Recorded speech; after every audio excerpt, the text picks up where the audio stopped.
안녕하세요. 최로 성무가 풀어지는 미국 시장의 모든 것. 채플미 오늘 5월 20일 월요일 순서입니다. 일주일 동안 잘 계셨습니까? 예, 잘 있었습니다. 네. 잘 다녀오셨죠? 네, 예. 잘 다녀왔습니다. 미국 시장, 한국 시장 모두 나쁘지 않아 가지고 마음 편하게 잘 갔다 왔고요. 보통 금리 인상이 이제 마무리가 되면 예. 그 이후 S&P 500이 3개월 동안은 예. 시장이 강하다 했는데 예. 이번에 제발 좀 강했으면 싶었는데 5월 그때 3일이었죠. 예. 금리 인상을 지금은 뭐 또 금리 인상 얘기가 살짝 나오기도 하는 것 같긴 한데 5월 3일이 마지막 금리 인상이었다고 가정을 했을 때 시장이 나쁘지 않아요 지금. 현재까지는. 파월 의장도 나와서 코멘트를 지난주 금요일날 했는데 이 정도 신용도 좀 굉장히 타이트한 상황이고 하기 때문에 금리 인상이 더 이상 없을 수도 있겠다라고 코멘트를 해가지고요. 시장에 기대감을 좀 줬습니다. 지금 뭐 정치적으로나 뭐 미국의 부채 한도 협상만을 지금 남겨놓고 있는데 잘 될 거라고 생각을 합니다. 이게 부채 한도 협상이 안 돼가지고 디폴트 가는 경우가 역사상으로 없었기 때문에 뭐 마찰적 요인은 있겠지만 잘 협상이 끝날 거로 생각을 하고 있습니다. 목요일까지 미국 시장이 좋았고 금요일날 소폭 조정을 받았는데 지금 밸류에이션 상태가 어느 정도 수준까지 와 있는지 좀 궁금하더라고요. 그래서 지난주 주가부터 살펴보면은 일주간 S&P 500이 1.65% 올랐고요. EPS는 큰 변화는 없었고, 그래서 YTD로 S&P 500이 9.2% 정도 상승을 했고요. 12개월 포드 EPS는 0.3% 정도 YTD로 하향 조정됐는데 최근에 EPS가 조금씩 상승하는 그런 모양새를 보이고 있고요. 5월 19일 기준으로 S&P 500의 PER은 18.5배에 거래되고 있고요. PBR은 4.0배, 그리고 ROE는 21.7%를 기록하고 있어서 최근에 주가 상승으로 PER이 조금 올라왔습니다. 18배 초반에서 18배 중반으로 지금 올라온 상황이고요. 상승률은 보셨겠지만 빅테크, 반도체, 그리고 AI 관련주 위주로 상당히 강했습니다. 애플이 1.5%, 마이크로소프트가 3%, 구글이 4.5%, 아마존 5.4%, 테슬라 7.2%, 메타 5.1%, 엔비디아가 이번 주 실적 발표를 앞두고 있는데 10.3% 올랐습니다. 그리고 유나이티드 헬스 마이너스 2.5%, JP모건 3.8%, P&G 마이너스 1.8%, 엑스모빌 0.5%. 그래서 빅테크 중에서 지금 애플하고 마이크로소프트, 구글, 그리고 메타, 엔비디아 모두 52주 신고가를 찍고 있습니다. 상당히 좀 강한 모습을 보이고 있고 실제로 이 종목들이 차지하는 비중이 거의 한 30% 정도 되거든요. 그런데 대충 뭐 올해 기준으로 30% 내에 올랐다고 보면은 30% 곱하기 30%는 9%잖아요. 그렇네요. 근데 S&P 500이 연초 이후 오른 상승률이 9.2%이기 때문에 이 종목들 중심으로 다 오르는 중심으로 다 오르고 그 밑에 종목들은 오르고 빠지고 한 종목들이 있었다고 보시면 될 것 같습니다. 이익 추정치는 조금씩 그 빅테크 위주로 또 상승되는 그런 모습이고요. 애플이 0.2%, 마이크로소프트 0.2%, 구글 0.1%, 아마존이 7.1%가 상향 조정됐고요.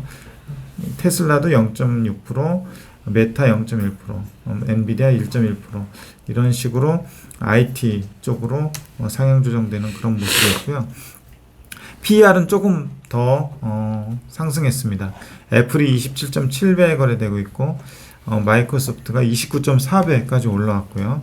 구글이 19.9배. 구글 얼마 전까지만 하더라도 15배 중반, 뭐 15배 정도 거래되고 있었는데 올라서 이렇게 됐고, 메타도 역시 10배 초반으로 거래되고 있었던 것 같은데 어느새 17배까지 올라왔습니다. 그리고 아마존 37배, 테슬라 45배, 엔비디아도 63배까지 올라와서 이 63배를 정당할 만한 어떤 실적과 실적 가이던스를 24일 날 내놓는지 좀 이렇게 체크를 해봐야 될 것 같습니다. 실적 발표가 24일이에요? 예, 24일이고 우리 시간으로는 25일 아침에 알 수 있습니다. 예. 섹터 흐름은 역시 뭐 자유소비재, IT, 커뮤니케이션, 반도체 등 성장 영역에 있는 대형주 위주의 상승이었고요. 구체적으로 보면은 자유소비재가 2.6%, IT가 4.2%, 그리고 커뮤니케이션이 3.1% 이렇게 상승을 해서 S&P 500 일주일간 1.65% 오른 거에 비해서 아웃퍼폼을 했고요. 반면 필수소비재, 헬스케어, 유틸리티 이런 가치나 방어 영역에 있는 섹터들은 상대적으로 소외가 되는 그런 모습이었습니다. 필수소비재가 마이너스 1.68%를 기록을 했고요.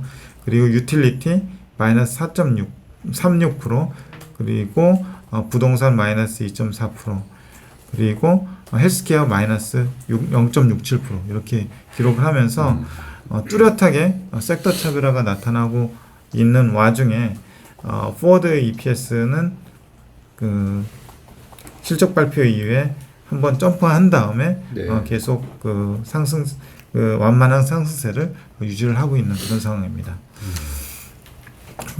엔비디아 그 다음 페이지에 보시면 이번 주에 실적 발표가 있는데 분기별 말고 연간으로 엔비디아가 어떤 매출과 어떤 EPS를 그려왔는지 좀 찾아봤는데요.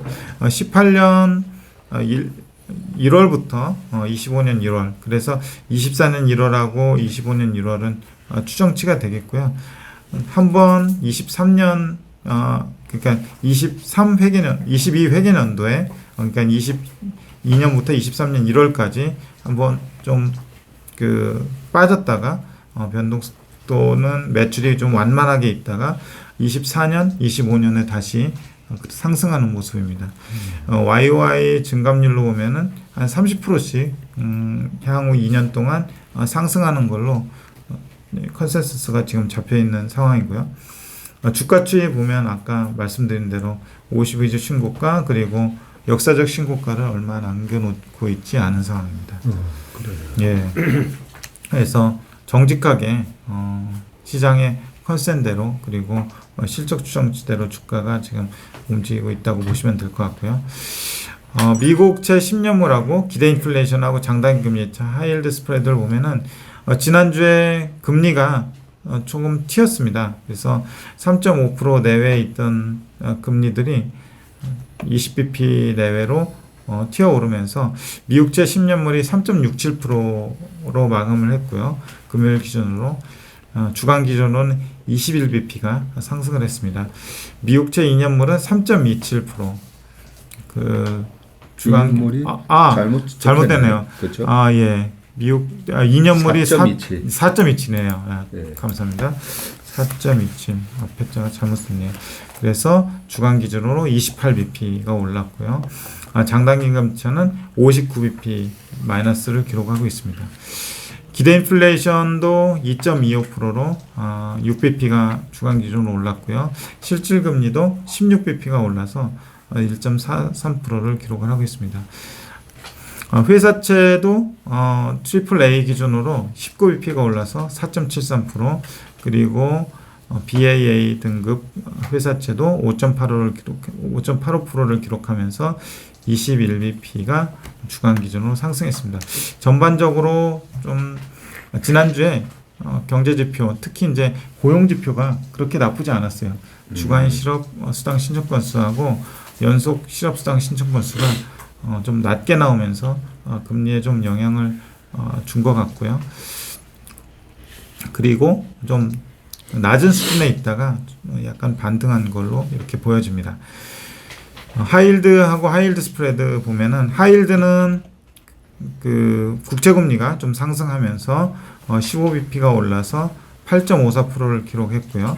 하이힐드 스프레드는 오히려 13bp가 떨어졌습니다.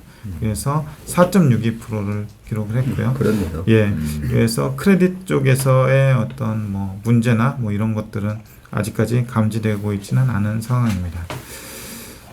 밑에 상품 시장 보시면은 유가가 주간 기준으로 2.2% 올라서 71.55불을 기록을 했고요. 리그 카운트는 11기가 줄어서 575기를 기록을 했습니다.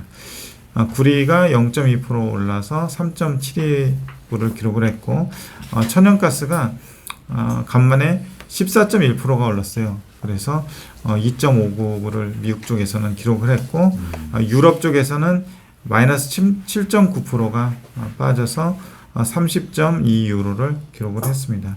미국의 천연가스 좀 오르는 거는, 미국의 날씨가 좀 더웠나요? 아니요, 추웠어요. 추웠습니까? 근데 요즘 갑자기 이제 미국의 올해 여름이 굉장히 더울 거라고 얘기를 하면서 천연가스 수요가 올라갈 거라는 전망들이 좀 나오고 있더라고요. 더운데 천연가스 수요가 올라가요? 왜냐하면 냉방을 해야 되니까요. 냉방을 해야 되니까 천연가스 수요가 발전? 좀 발전인가? 가스로 발전을 하니까요. 전기. 그런 영향은 좀 있더라고요. 근데 추웠다고 하시니까 잘 안 받고 있는데. 일교차가 좀 심하고요.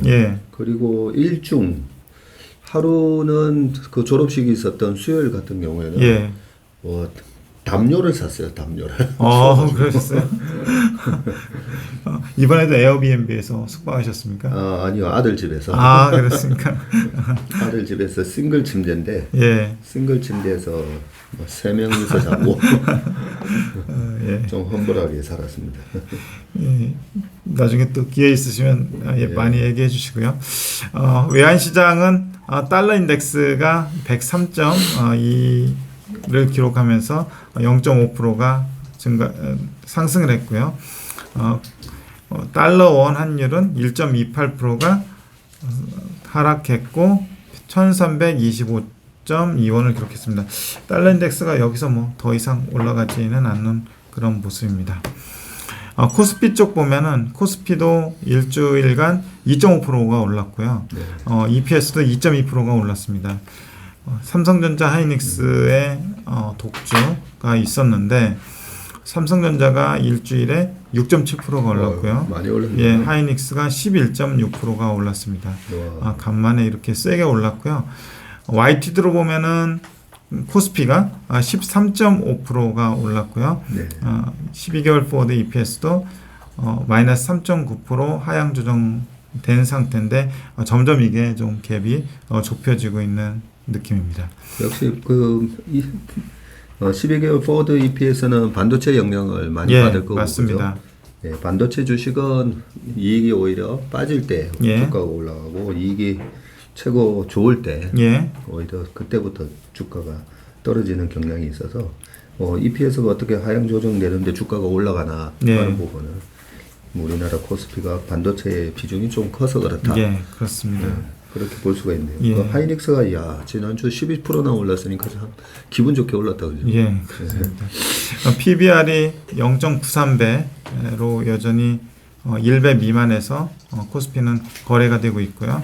ROE는 7.43%를 기록을 하고 있습니다. 이익 조정 상황은 삼성전자가 2.2% 상향 조정됐고 하이닉스도 여기 NA로 포함했지만 마이너스 폭이 점점 감소되는 그런 모습을 보이고 있습니다. 그 외에 LG화학이 1.1%, 현대차 마이너스 0.1%, 기아차, 보합, 그리고 네이버 0.5%, 카카오 0.5%, KB금융 1.9% 정도 상향 조정됐습니다. PER로 보면은 삼성전자가 지금 24.9배에 거래되고 있는데 PBR로 1.3배에 거래되고 있고요. SK하이닉스가 지금 PER은 안 나오는 상태인데 최근에 한 주가가 좀 올라서 1.2배까지 PBR이 올라갔습니다. 1.0배, 1.1배 이러다가 1.2배까지 올라갔고요. 그 외에 LG화학이 16.8배, 네이버가 29.8배, 카카오가 46배, 현대차 5.2배, 기아 4.6배, 그리고 KB금융 4.0배. 이렇게 그래서 여전히 그 현대 기아는 좀 싼 영역에 있고 삼성전자, SK하이닉스도 PBR 기준으로 싼 영역에 있다고 볼 수 있을 것 같습니다. 삼성전자는 뭐 연초 대비 26% 올랐고 예. 하이닉스가 연초 대비 29.7% 예. 해가지고 30%나 예. 오르면서 연초 대비해서도 이제 꽤 많이 올랐네요. 예.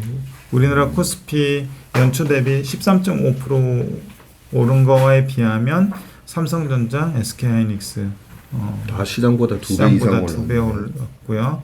그리고 뭐 올해 들어와서 자동차도 좋았잖아요. 예, 현대차가 자동차도 36%, 36%. 기아차 49.6%, 거의 한 50% 올랐네요. 그러니까요. 예.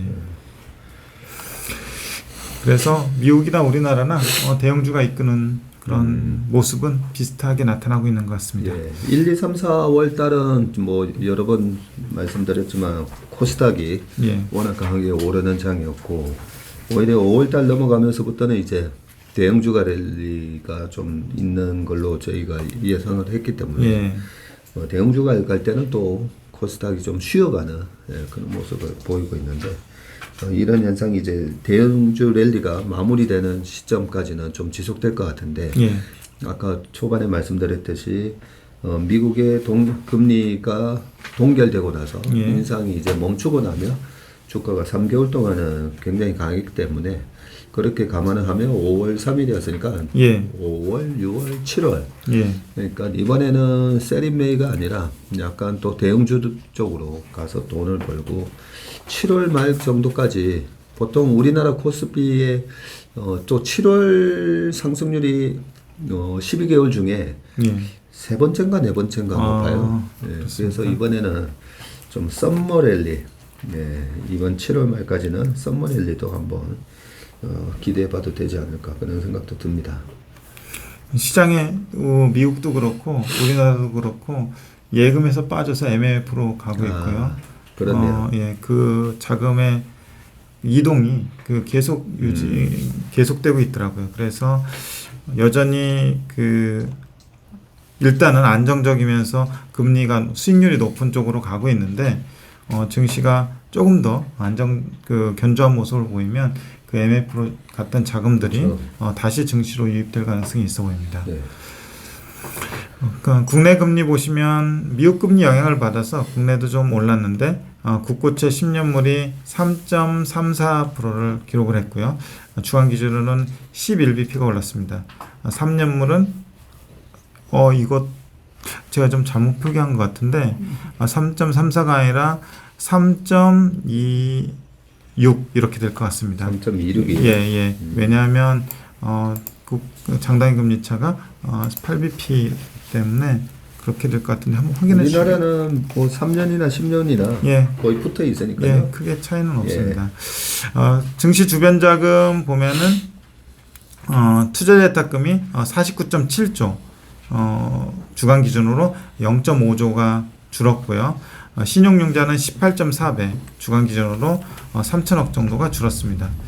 거래소는 8.9조, 코스닥은 9.5조의 신용융자 상황을 보이고 있고요. 거래대금은 19.6조로 주간 기준으로 2.2조가 늘었고요. 거래소가 9.2조, 코스닥이 10.4조. 여전히 코스닥에 신용융자가 하고 거래대금이 좀 거래소보다는 좀 높은 편입니다. 한국 10년 예. 금리랑 3년물 정확한데요 보니까. 그래요? 예, 10년이 3.42. 예. 10년이 3.4인데 3.34이라고. 3.42. 3.42죠. 예. 10년물이 3.42. 3년물은 3.345. 그렇군요. 예, 알겠습니다. 이게 또 오타가 났었네요. 죄송합니다. 예. 이렇게 됐고 어쨌든 이번 주도 역시 가장 중요한 거는 부채 한도 협상하고 엔비디아 실적 발표가 될 것 같아요. 예. 그래서 부채 한도 쪽에서 또 잘 마무리가 되면은 힘을 받을 것이고 또 엔비디아 실적이 잘 나오고 가이던스가 잘 나오게 되면 우리나라 반도체도 역시 힘을 받을 거라고 생각을 합니다. 네. 그 미국에 있으면서 아무래도 졸업식도 있고 해가지고 디테일한 그런 뉴스들을 챙겨보지는 못했거든요. 오히려 챙겨보지 못했는데 저희 고객분 중에서도 카톡으로 부채한도 협상으로 예. 뭐 주식을 줄여야 되나요? 예. 뭐 이런 예. 질문이 와서 예. 그런 거에 너무 신경 안 쓰셔도 될 것 같아요. 그러니까요. 네, 지금 아까 엔비디아부터 네. 우리나라 삼성전자, 하이닉스, 뭐 현대, 기아차까지 쭉 우리가 한번 봤지만 결국은 최근에 실적 모멘텀이 있는 기업들이 굉장히 강하게 가고 방어적인 섹터였다가 실적 모멘텀이 없으면 또 떨어지기도 예. 하고 그래서 지금은 여러 가지 이런 매크로적인 상황이나 그런 것보다는 기업 실적을 계속 예. 보는 게 맞지 않나요? 예, 그렇습니다. 그래서 그래서 뭐 통상 뭐 금리가 올라가면 성장주가 좀 안 좋다라는 이런 얘기들이 있는데 네. 지금은 금리보다도 기업의 성장 모멘텀이나 이런 것들이 더 힘을 받고 있는 그런 상황인 것 같습니다. 네. 근데 이번에 가가지고 예. 하나 확실하게 느낀 거는 저희 아들 그 렌트하고 있는 예. 부분이 그동안에 이제 1년 단위로 렌트 할 수도 있고 2년 단위로도 할 수가 있는데 예. 기존에 있었던 테넌트라고 하나요? 그 세입자요. 세입자? 예. 는 재계약을 할 때는 미국도 그게 있더라고요. 이렇게 5%나 10% 상한선이 있어서 그렇게 많이 못 올리는데 예. 재계약을 하려면 그 예. 신규로 하려면 2년 전보다 엄청 많이 올랐어요. 그래요? 3,400불이면 5,000불 가까이 줘야 되더라고요. 와. 2년 전에 비해서. 그리고 재계약을 하면 3,600불, 700불 요 정도에 살 수가 있는데 예. 그냥 새로운 세입자들은 5,000불 정도에 알아봐야 되니까 그리고 확실히 주거비는 좀 있으면 다시 떨어질 거니까 좀 기다렸다가 하는 게 나아 이런 분위기가 전혀 없어요. 그냥 어쩔 수 없어요. 그냥 그 비싼 가격에 할 수밖에 없는 그런 상황이더라고요. 주거비가 왜 그렇게 우리가 주거비에서 잘 안 떨어져가지고 예, 그렇죠. 이때까지 예. CPI가 문제가 있었었는데 주거비는 상당히 스티키하게 떨어지는 게 아니라 그냥 계속 이렇게 많이 올랐다가 점진적으로도 계속 올라 있는 그런 상황인 것 같아요. 그 5,000불이라고 하는 조건이 원베드룸 원베드룸입니까? 예, 맞아요. 그래서 나눠서 쓰고 있는데 예. 정말 살인적인 주거비. 그리고 뭐 음식값은 예. 확실히 비싼 데는 비싸고 예. 그리고 얼마든지 팁을 안 주는 식당들이 좀 있잖아요, 보면. 예. 식당들도 있고 워낙 이제 뭐 홀마트라든지 그로스리 마트 이런 데가 잘 돼 있어서 예. 거기서 얼마든지 사서 브리또 이렇게 만들어서 먹으면 되는데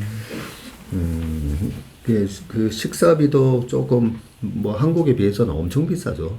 한국에 비해서는 뭐 엄청 비싼 건 맞는데 주거비 그동안에 식사비랑 주거비랑 이렇게 생각해 보니까 주거비가 진짜 너무 많이 올랐어요. 그게 결국은 이제 가처분 소득에 영향을 주니까. 그렇죠. 그래서 요즘 미국에서도 어떤 기업들이 그동안에 많이 올랐나 보면 루이비통 같은 LVMH 이런 주가들은 많이 올랐는데 조금 그 비용을 줄여야 되는 것들 있잖아요. 예. 그 월마트가 아니고 그 월트 디즈니도 예.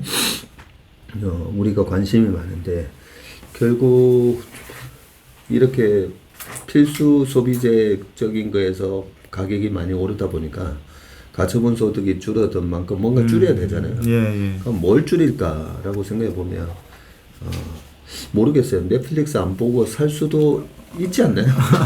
유튜브. 잘 모르겠는데 하여튼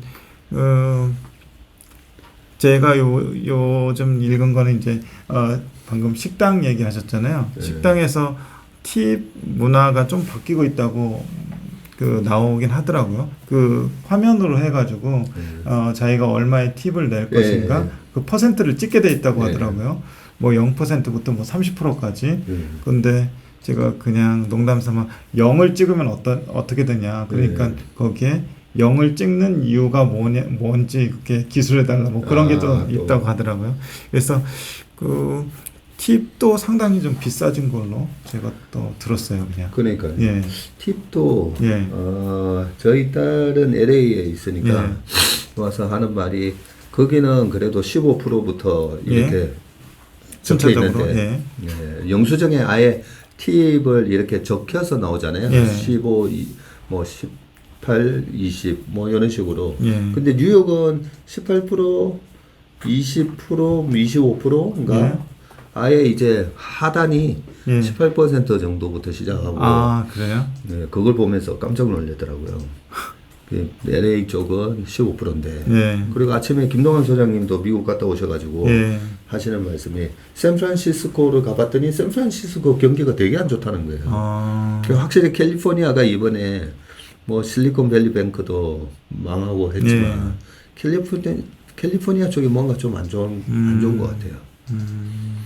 예, 그 팁이 비싸지면 비싸질수록 확실히 안 가게 되고 그리고 저희들도 있으면서 팁 안 주는 식당 찾게 되고 그렇게 되더라고요. 그런 걸 생각한다면 진짜 파월 쪽에서도 굉장히 부담스럽겠네요. 예, 예. 상당히 왜 그렇게 물가 했는지 좀 예. 알기는 알겠더라고요. 예, 알겠습니다. 그 미국 얘기는 또 예. 이번 주 내내 생각나는 대로 또 말씀을 드리도록 하겠습니다. 오늘 채플미는 여기까지 하겠습니다. 고맙습니다. 감사합니다.